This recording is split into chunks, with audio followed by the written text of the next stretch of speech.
Keterlambatan pembayaran gaji honorer ditanggapi pemerintah Kota Makassar setelah aksi mogok di Dinas Sosial yang sempat mengganggu pelayanan. Pemerintah kota kini telah membayarkan sebagian besar gaji para tenaga kontrak. Sekretaris Daerah Kota Makassar menyatakan pembayaran gaji honorer di bulan Januari, Februari, dan Maret terlambat karena adanya aturan baru. Aturan baru menyebutkan seluruh pembayaran gaji honorer tahun ini diselesaikan di dinas masing-masing.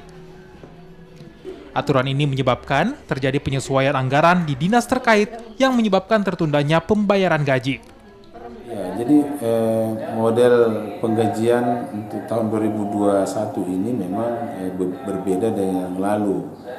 Kalau yang lalu itu dia di setiap SKPD itu dia gelondongan di sekretariat ya.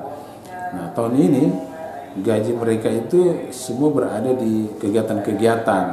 Jadi tanggung jawab setiap SKPD untuk pemberian gaji yang berada di setiap kegiatan pada SKPD itu.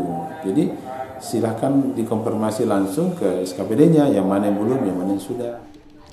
Sebelumnya, tenaga honorer mengeluhkan keterlambatan pembayaran gaji selama 3 bulan dan berimbas pada honorer di Dinas Sosial mogok kerja. Nila Rustam, Kompas TV, Makassar, Sulawesi Selatan.